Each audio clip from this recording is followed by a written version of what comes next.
La nueva ley del aborto propuesta por el ministro Gallardón ha logrado quitar protagonismo a la propia crisis y se ha colado en el debate político y social de este país. Estaba en el programa electoral del PP, pero al margen de si este era el mejor momento, hay que resaltar las discrepancias de importantes dirigentes populares, algunos de ellos de Castilla y León. El ministro no ha querido esperar a la resolución del Tribunal Constitucional que su propio partido recurrió ante la ley Aído del año 2010. Si se aprueba la nueva norma, tal y como figura en el anteproyecto que conocemos, se eliminará el aborto libre hasta las 14 semanas. Se sustituye una ley de plazos por una de supuestos, como la de 1985, pero más restrictiva.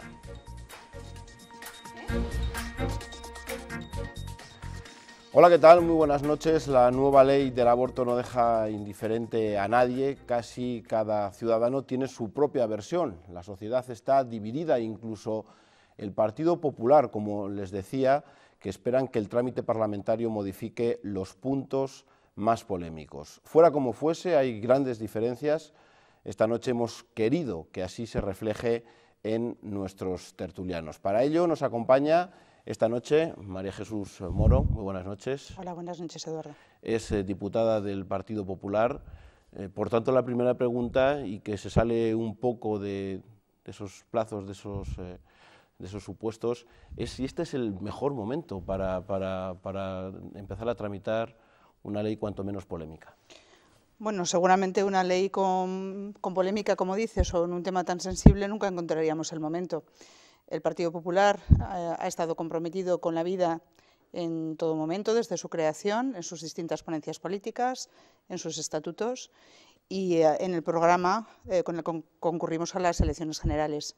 Por tanto, es verdad que la emergencia nacional que hemos vivido en el primer año y prácticamente en el segundo año de legislatura, quizá podíamos pensar que nos distraíamos con otras cuestiones, pero es que los ministerios siguen trabajando y siguen trabajando en sus competencias, ¿no? Por tanto, bueno, es un momento de debatir.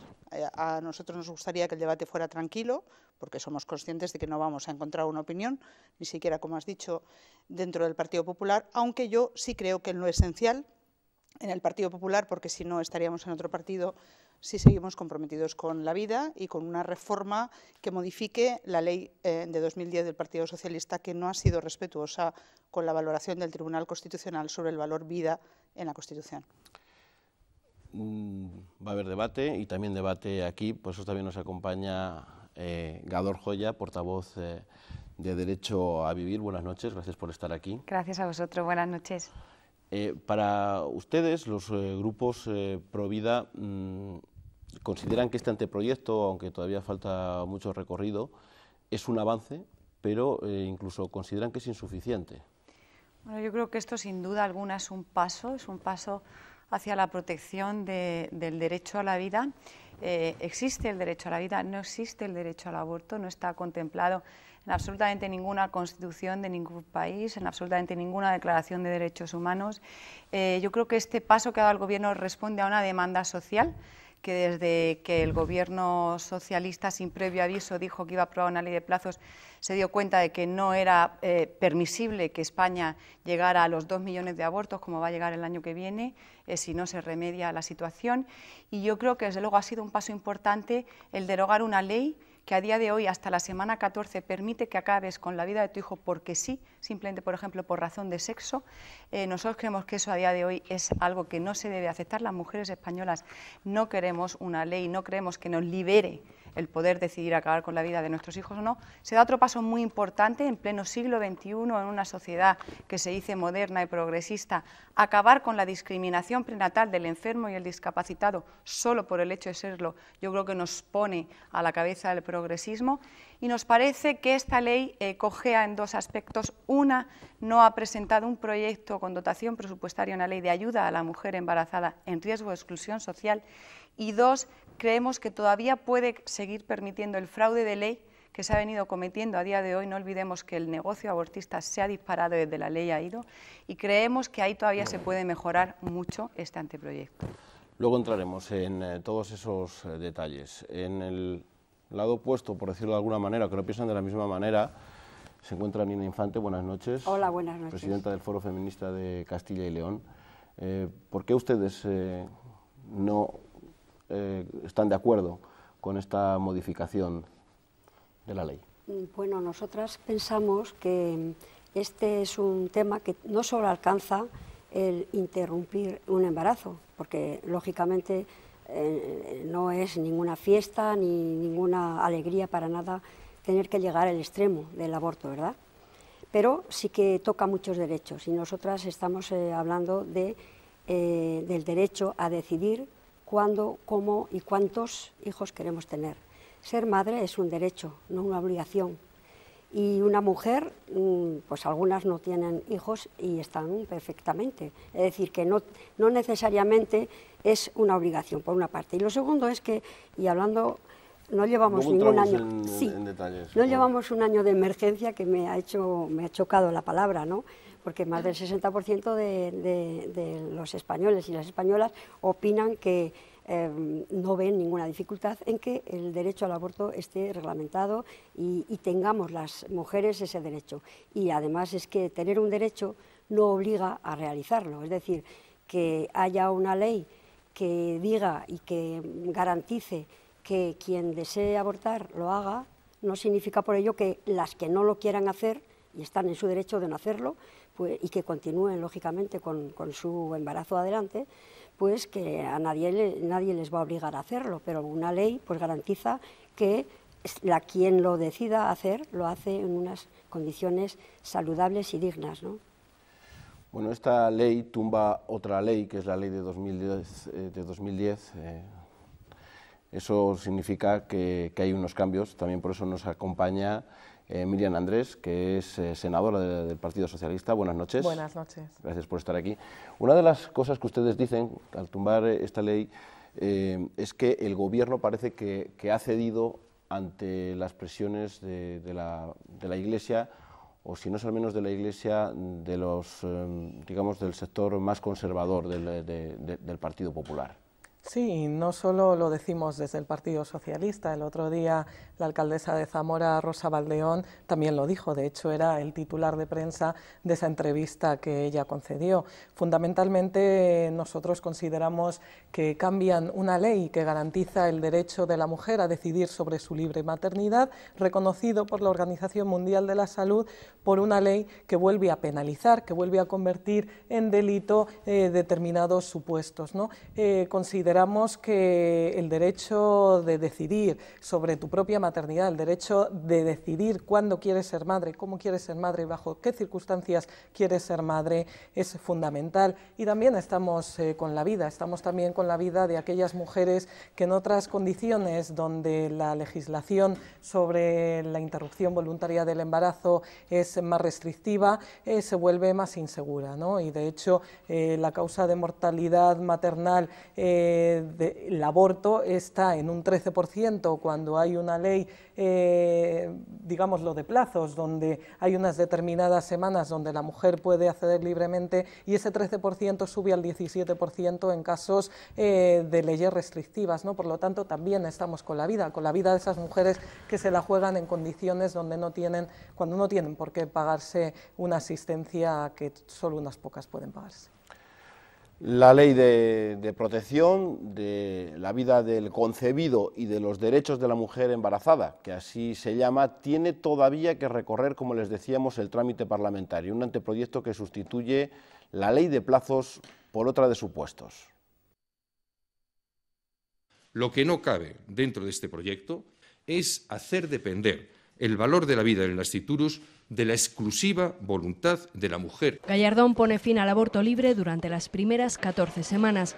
Ese será uno de los cambios clave. Según los últimos datos de 2011, el 90% de las intervenciones se realizaron dentro de ese plazo. Ni aunque ustedes tuvieran los 350 escaños de esta Cámara, tendrían ustedes derecho a decirle a una mujer cuándo debe ser madre y cuándo no. La ley reduce a 2 los supuestos en los que abortar será legal: si la mujer ha sido violada y lo denuncia antes de 12 semanas o si existe grave peligro para su salud física o psíquica. Y ahí está el problema: se elimina el supuesto de malformación del feto. No hay, por lo tanto, embriones de primera o de segunda, como no hay en nuestra legislación personas de primera o de segunda. Una decisión que no ha gustado incluso dentro de las filas del Partido Popular. Hay enfermedades que permiten sobrevivir más que vivir, y a todas esas no les podemos quitar una oportunidad. Yo sinceramente creo que se podría clarificar un poco más en la ley para dejar claro que ninguna mujer con una malformación severa tiene que llegar con el embarazo a término. Los 2 de Castilla y León y los 2 profesionales sanitarios. Días después, el presidente apoya la autoridad de esas voces discordantes e introduce un matiz. Esperar a conocer el criterio y la doctrina del Tribunal Constitucional.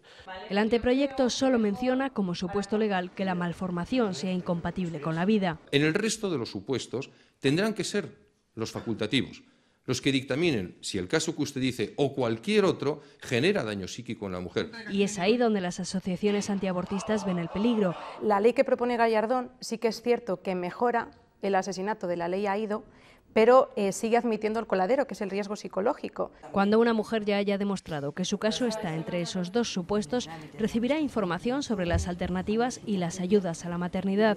Después tendrá 7 días de reflexión, 4 más que con la ley actual. A la mayoría de los grupos de la oposición no le gusta este proyecto. Que retire la ley, que la meta en un cajón y la guarde bajo 7 llaves. Es una involución que atenta contra los derechos fundamentales de la mujer y las condena a volver a abortar a Londres. Cierra, por supuesto, la puerta que abrió la ley de 2010 a la posibilidad de que las menores de 16 y 17 años abortaran sin consentimiento de sus tutores, y elimina por primera vez las consecuencias penales para la mujer.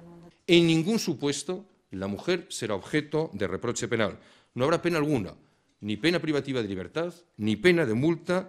Los médicos sí la tendrán, la misma que ahora. Podrán ser condenados a penas de cárcel de hasta 3 años. Se amplía además el número de profesionales que pueden acogerse a la objeción de conciencia. Si pudieran, también objetarían algunos diputados populares. Por eso han pedido el voto secreto, o lo que es lo mismo, libertad de voto, algo que no parece probable. Todos los diputados votamos libremente. Ahora bien, este grupo parlamentario actúa desde la unidad y desde la responsabilidad. Y hay cosas que te gustarán más y hay cosas que te gustarán menos, pero la disciplina de partido, que es del que formamos parte, nos lo dice muy claro, es cómo tenemos que actuar. Es solo un anteproyecto de ley al que le falta todo el trámite parlamentario, y ahí es donde muchos esperan cambios, incluso dentro del Partido Popular. Pero ya parece claro que aunque se busque consenso, la ley dejará fuera a los extremos. Bueno, de la disciplina de partido hablaremos luego. Lo primero, vamos con esa nueva ley. ¿Creéis que es equilibrada y sobre todo porque se la compara con la del año 85?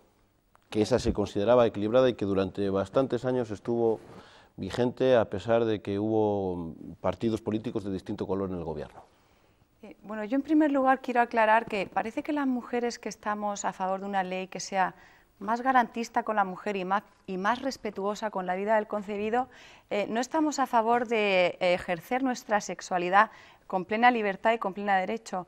Yo soy un derecho que reivindico, además no lo reivindico porque lo tengo y lo ejerzo, es decir, yo soy libre de ejercer mi sexualidad como, cuando y donde me dé la gana, soy libre de tener los hijos como, cuando y donde quiera, y no creo que en ese sentido aquellas mujeres que estén a favor del aborto como derecho, que insisto, no existe, y así lo ha refrendado el Parlamento Europeo rechazando el informe Estrela que pedía que se reconociera el aborto como derecho, rechazando el informe McCafferty que pedía que se reconociera el aborto como derecho. El Consejo de Estado, el Consejo Fiscal españoles han negado el concepto de aborto como derecho. Pues como digo, todas las mujeres, no creo que haya ni una sola mujer de las que estamos aquí que no esté a favor del derecho a una libre sexualidad. Por supuesto, yo lo estoy, soy la primera.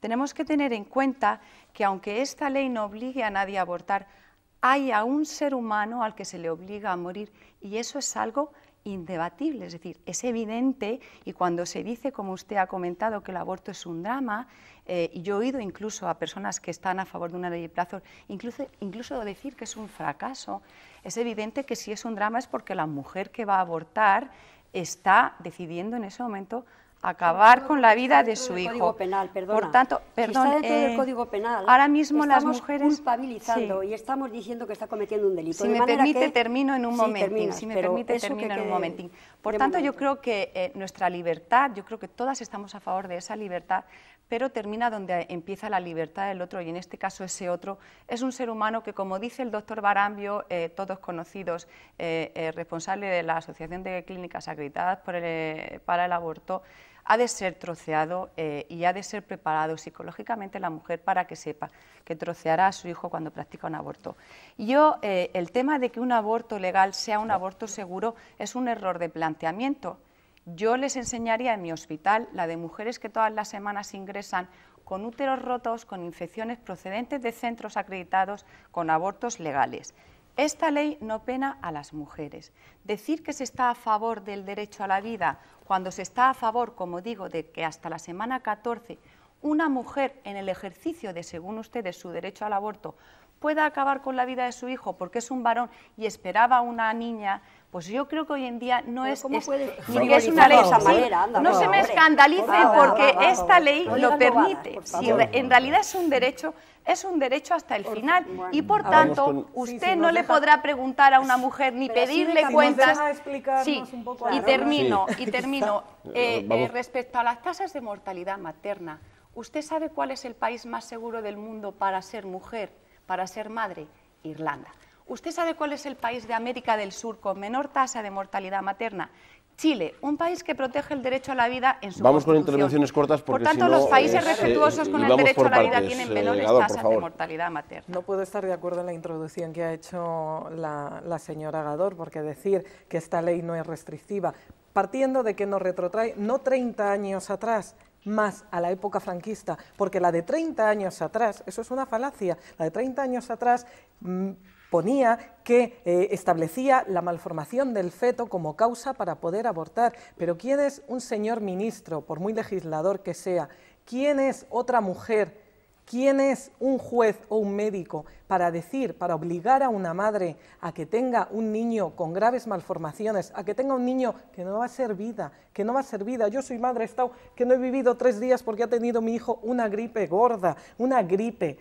Me va a obligar a mí, el señor legislador, a tener a un niño que va a ser dependiente de mí, que no va a vivir, cuando paradójicamente estamos recortando la ley de dependencia y todos los mecanismos que favorecen a esas familias poder ayudar a esos niños. Por lo tanto, y eso de decir y proclamarse que yo soy libre de mi sexualidad, que como cuando quiera, no es verdad, cuando quiera no es verdad, porque esa ley me lo está prohibiendo, me está prohibiendo que si yo no quiero ser madre, si yo no quiero ser madre, tengo que serlo y me está obligando. Y esa ley obliga, en cambio la ley 2010 no obliga. Si yo quiero ser madre, soy madre. Si no quiero ser madre, no lo soy. Por lo tanto, totalmente en desacuerdo. Bueno, me vas a decir, para poner un poco quizá de tranquilidad, que soy muy formalista, pero es que estoy viendo el efecto que hace el no ser formalista y respetuoso y riguroso con los temas.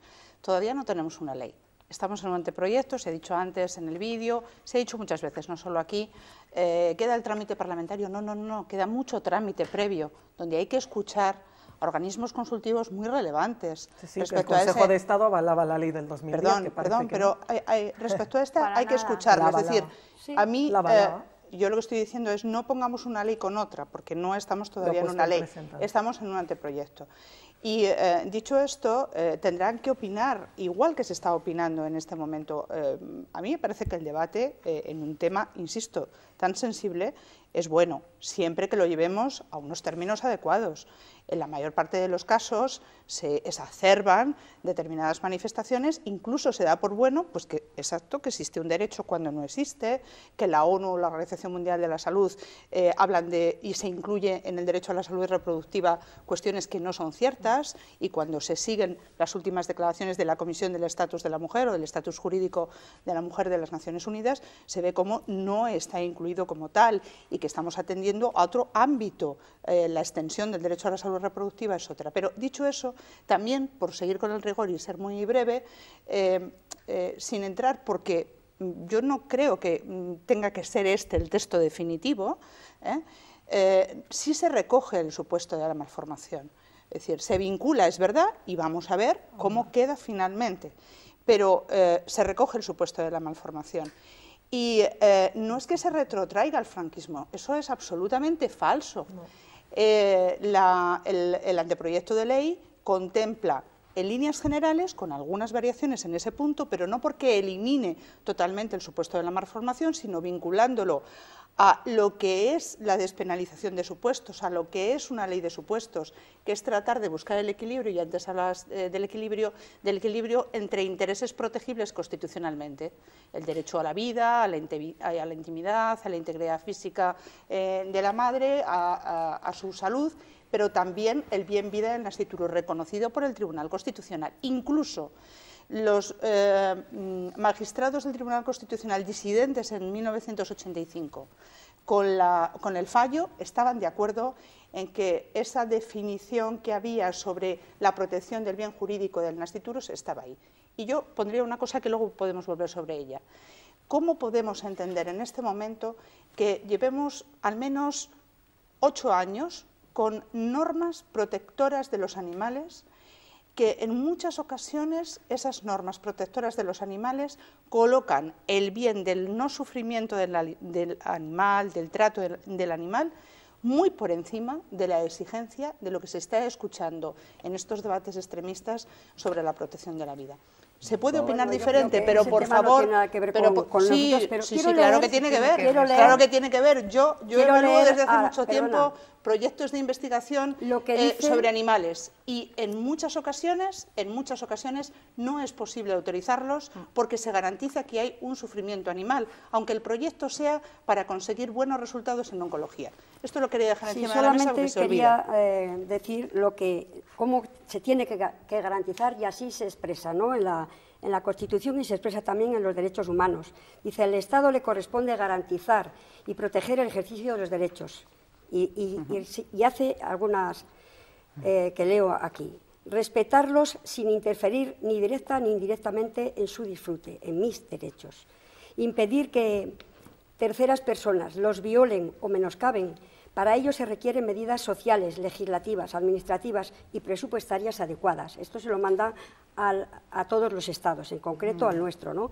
Garantizar que la legislación y las políticas públicas favorezcan su ejercicio efectivo. Es decir, que los derechos de las mujeres a decidir cuándo, cómo quieren ser madres, yo creo que está clarísimo, está recogido así en nuestra Constitución y, por tanto, yo creo que ante eso nos tenemos que decir, más allá de pequeños detalles. Y además, y solo quería decir un detalle, que el derecho al aborto, el derecho a decidir cuándo quiero ser madre, tiene mucho que ver con otros muchos derechos.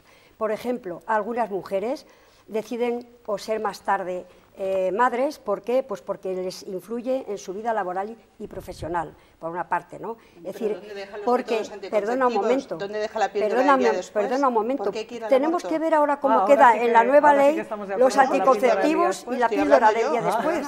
Es que, efectivamente, y otros aspectos que tiene también, que se recogen también en la actualidad, que tiene que ver con la prevención, que nosotras yo creo que sabemos bien lo grave que es tener que extremadamente ir a abortar y por tanto queremos que se prevenga tener que llegar a ese extremo, ¿vale? En eso estamos de acuerdo. Sí. Pero estar hablando de que tiene más derecho una célula que una persona, pues es como muy grave, ¿no? Una célula, ¿eh? Bueno, vamos a ver, yo fíjese que voy a hacer referencia a la conferencia del Cairo, que es algo que los colectivos que están a favor del aborto como derecho parece que recurren mucho al. Fíjese, la conferencia del Cairo, en su artículo 8, dice que nunca el aborto puede ser utilizado como método de planificación familiar. Lo pueden leer ustedes cuando quieran. Esto quiere decir que es perfectamente compatible decidir cuándo una mujer quiere ser madre y cuándo quiere tener hijos y si quiere tener 1, 0, 15 o 20. Pero la conferencia del Cairo dice que nunca el aborto debe ser utilizado como método de planificación familiar. Lo proponemos, es decir, tampoco como planificación. Porque ustedes están hablando de que nosotras tenemos derecho a decidir cuántos hijos y cómo queremos tenerlos por medio del aborto, y el aborto no puede ser. Eso en primer lugar. En segundo lugar, hablar del a mí escuchar en estos debates, que ya estamos en el siglo XXI, oír hablar del franquismo, venir ahora, oír hablar del 30 años. Es que nos retrotrae a eso. Sí, oír hablar del nosotras parimos, nosotras decidimos. ¿Cuándo? En pleno siglo XXI. Cuando todos gustamos de hacernos, de sacar a los niños de Down, de proteger a los discapacitados. Cuando hoy en día hay cirujanos fetales en España estupendos y se presentan ante los medios de comunicación como triunfos y como éxitos mediáticos, las cirugías fetales de niños de 20 semanas y se apuesta por sacar a esos niños adelante. Cuando la Convención de la ONU para las personas con discapacidad dice que tienen que no ser discriminados, y cuando el CERMI, que es el colectivo, cuando el CERMI, que es el colectivo español de discapacitados más importante y numeroso, está diciendo, al margen de cualquier posicionamiento político o confesión religiosa, el CERMI está sacando una nota de prensa donde está diciendo que el supuesto eugenésico es plenamente y frontalmente discriminatorio contra ellos. Retrotraernos al franquismo a mí me parece, y perdón, para terminar, alegar a los recortes a la ley de dependencia, cuando España se está gastando 50 millones mínimo de euros anuales con dinero de todos los españoles en pagar abortos y no hay ni una sola dotación presupuestaria a leyes de apoyo a las mujeres embarazadas y se está recortando en ley de dependencia y pretender acabar con el dependiente en vez de reclamar de esos fondos del aborto, yo creo que eso sí que es anacrónico. Le preocupa tanto eso, fíjate si hiciera un poquito de remover la corrupción. Yo simplemente aplico la lógica y el progresismo. Si un poquito moviese la corrupción para pagar algunas cosas, estoy hablando de la ayuda a la dependencia, etcétera, etcétera, fíjate, porque sabes que solamente el 2% de los abortos que se producen ahora mismo están pagados por la Seguridad Social. Pero usted está a favor de que nos gastemos 50 millones de euros en abortos al año. ¿Están ustedes a favor de eso? Estoy hablando de derechos. ¿A usted le parece bien que nos gastemos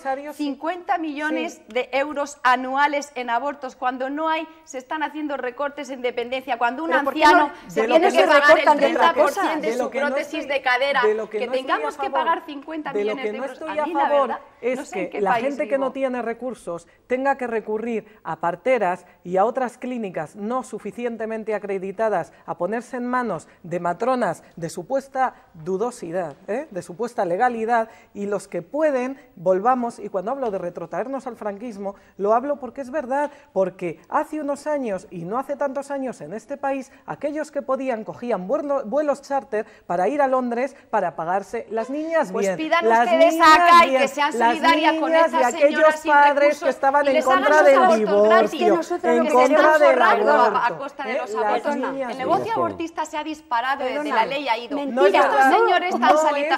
Mira bien las fechas, mira bien las cifras, perdona. Vamos, hablemos de uno en uno, por favor. Estoy hablando, si usted, es que yo creo que aquí en este debate tan serio hace falta rigor. No es verdad, del 2011, el 2012 ha habido un 5% Estoy menos hablando de abortos. De los centros que declaran y notifican menos abortos. De abortos. Es que ustedes no, los datos oficiales. A la hora de manejar los datos. Los datos oficiales de la página del Ministerio de Sanidad. Me deja aclarar en porque el están partiendo de un error. Vamos a ver. Los datos oficiales del 2012 de la página del Ministerio de Sanidad, un 5% menos de abortos. 6.000 personas menos que han abortado. Se rompe la tendencia al alza de abortos. Es que esto se lo tengo que rebatir porque claro, son unos errores estadísticos de concepto. Un segundo, vamos ya con casos concretos porque si no, no avanzamos. Son dos cosas diferentes, mire. Yo le estoy hablando, hay una gráfica que se ve muy bien, que ustedes pueden mirar en las estadísticas del Ministerio de Sanidad, donde dice centros que han notificado IVE. Se puede ver, cualquiera de nuestros espectadores lo puede ver. Y la gráfica, a partir de 2010, hace boom. Centros que han notificado IVE. Va a quedar usted en evidencia porque si tuviéramos las gráficas... Eso quiere decir que hoy en día el negocio abortista es el más rentable de los que puede haber en España. La subida de abortos... Explíqueme por qué con año y medio, desde 2010 que entró en vigor la ley ha ido, hasta las estadísticas de 2011... han presentado un repunte de una tasa de un 0,7% de elevación en las cifras de abortos con año y medio de la ley AIDO. ¿Por qué entonces no era la culpable de esa elevación? Estoy siendo rigurosa. De 2010... Bueno, como no tenemos los datos, tampoco nos vamos a centrar en... No, es que este debate, si usted quiere mantener cierto nivel, yo veo que estas señoras están adoleciendo de una falta de información. Las cifras que yo estoy dando, permítame que le explique, si usted coge la estadística y mira las cifras de 2010 a 2011, 2010 a 2011, hay un disparo en las cifras de abortos, de 2010 a 2011. ¿Y de 2011 a 2012? Entonces, si para ustedes... ¿De 2011 a 2012? Déjeme que termine. Mira el gráfico. Hay que ver las tendencias. Cualquier estadístico que les estuviera escuchando a ustedes se estaría llevando las manos a la cabeza. ¿Por qué? Si para ustedes esta bajada de abortos es gracias a la ley AIDO, ¿por qué la subida tan espectacular de 2010 a 2011 no es culpa de la ley AIDO? ¿Me lo pueden explicar por qué? Es que no es verdad. Vamos a hablar mejor. Está quedando usted en una clara evidencia de ignorancia. No es verdad, lo tiene ahí. Mira los datos. Vamos a hablar de las diferencias, sobre todo, que hay. De esa ley de dos. Vamos a intentar, por favor. Vamos a hablar de las diferencias que van a existir de este anteproyecto de ley, que sabemos que tiene ese trámite parlamentario, con la ley de 2010. Porque yo creo que tiene unas circunstancias, y sobre todo en que ya se ha introducido en el supuesto de malformación, que hay... Se elimina el supuesto. Hay un cambio y que incluso ustedes tampoco están de acuerdo porque consideran... Hay dos supuestos. El CERMI, que es el colectivo de discapacitados de España, el CERMI, que representa a los discapacitados españoles, el CERMI ha publicado una nota de prensa diciendo que el supuesto eugenésico le parece discriminatorio contra ellos. Pregúntenle a los discapacitados las madres de España. De niños con graves malformaciones que han escrito artículos de opinión en El País y en otros medios de tirada nacional pueden diciendo escribir lo que es quieran, una barbaridad. Pero a día de hoy, creo que en el siglo XXI discriminar al discapacitado cuando luego todos nos volcamos con ellos cuando están en este mundo, claro, es una y decir hipocresía. que se defiende la vida cuando no se hace nada con los niños que se están muriendo de hambre o cuando se avalan con el voto guerras como la de Irak, pues también. Es pura demagogia, ¿no? Eso no es pura demagogia. Eso es así. Señalar con respecto a las diferencias. Ahora, con la ley actual, ¿no? Es fácil o hay libertad para abortar hasta las 12 semanas. Perdón, hasta las 14 semanas. Por cualquier motivo, ¿eh? Que antes sí, por razón de sexo porque lo decidió la mujer. Por lo que quiera. Porque lo decida. Porque es niño y quiere niña. Porque la han violado. Porque es niño y quiere niña. Perdóname. Porque lo decide ella. Por ejemplo, esto es un ejemplo. Perdóname, voy a hablar de las diferencias, ¿vale? Y digo que hay esa diferencia fundamental, que decide la mujer porque ahora tengo unas posibilidades económicas que no me lo permiten, porque profesionalmente no puedo, porque hay niñas que son violadas, etcétera, etcétera. Hasta ahí, hasta las 14 semanas, libre. ¿Qué está ocurriendo ahora? Lo han hecho hasta ahora mismo. El 80% de los abortos existentes lo hacen antes de las 12 semanas. Estos son los datos, ¿no? Es decir, para que veamos que realmente, primero, cuando una mujer decide abortar, pues quiere realmente hacerlo sí o sí ya, ni esperando a que tenga que estar 7 días pensándoselo, primero ir a preguntar, en fin, todas las trabas que se están poniendo y lo que realmente subyace de todo eso, debajo de todo eso, perdóname, está todo escrito. Quien desea abortar y tiene clarísimo por qué ir y cuándo ir, no tiene por qué estar luego volviendo otra vez a repetir lo mismo, a estar esperando a que un médico le esté diciendo, ¿está usted segura? Pero es que ese derecho a la información está en la ley del 2010, como el comité de médicos está en la ley del 2010, lo dijo Rosa Baldeón, también lo tuvo que recordar. Mire, se desprecia a la mujer entregándole un sobre cerrado y ni siquiera se cerciora, ni hay la obligación de comprobar que ese sobre ha sido abierto por la mujer. ¿Sabe cómo se desprecia a la mujer realmente? Obligándola a hacer algo que ella no quiere hacer. Eso sí que es un desprecio a la mujer. Eso sí que es un desprecio. Somos personas informadas. Médico le con puede derechos decir, propios. María Jesús, hemos escuchado sobre todo que en el Partido Popular incluso hay voces discordantes, sobre todo, y citábamos la del presidente de la Junta de Castilla y León, que pedía esperar a la resolución del Tribunal Constitucional. ¿Por qué no se decide esperar a esa resolución antes de legislar una nueva ley?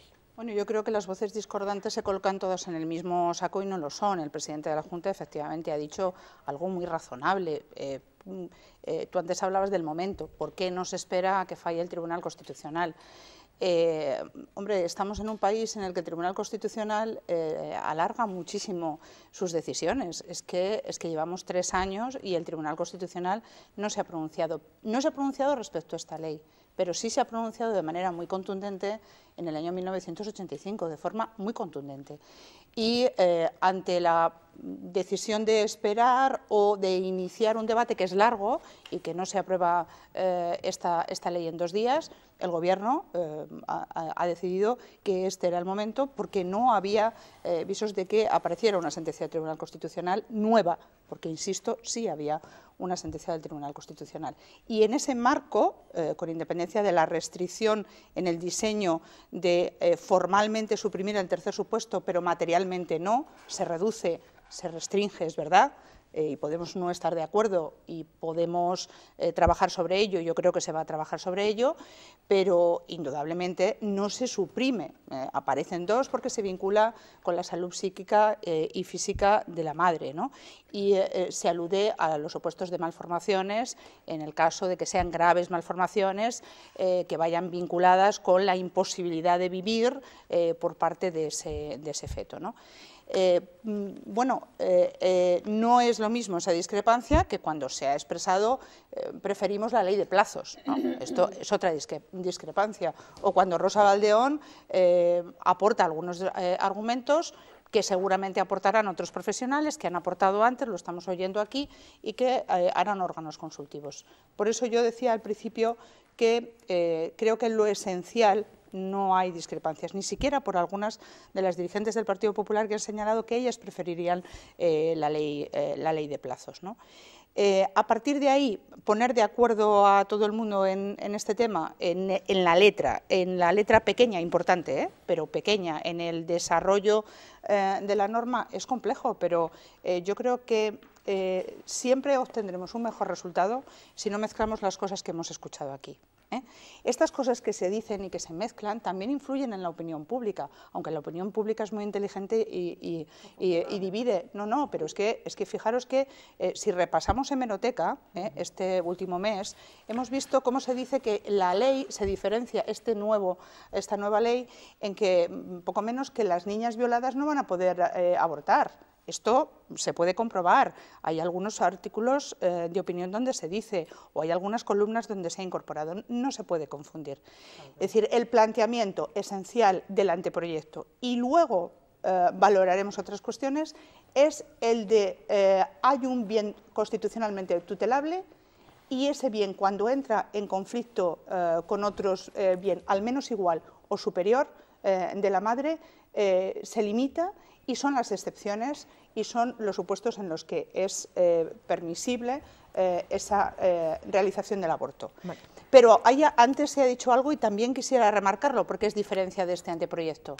Es decir, 2 leyes socialistas en las que se penaba en el resto de los supuestos a la mujer, y en este caso en ninguno de los supuestos se penaliza a la mujer, siendo sensibles precisamente con la dificultad. Son ahora los que se colocan en un lugar de claro, pero los que se colocan en la situación de tomar una decisión que es ilegal.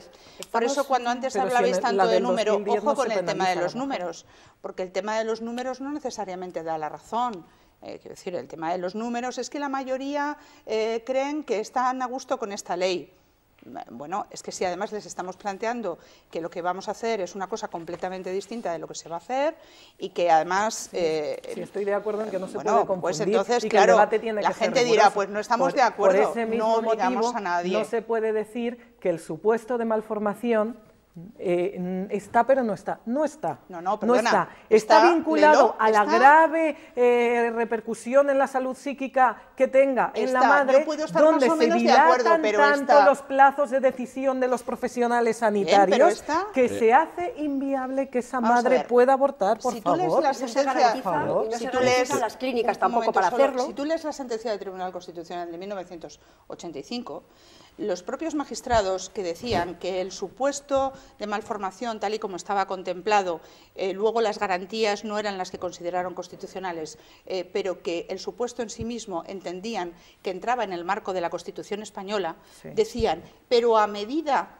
que se vayan resolviendo problemas, a medida que haya un avance en la técnica, en la ciencia, en la medicina, a medida que haya más apoyo social, anunciaban que habría que reconsiderarlo, ¿no?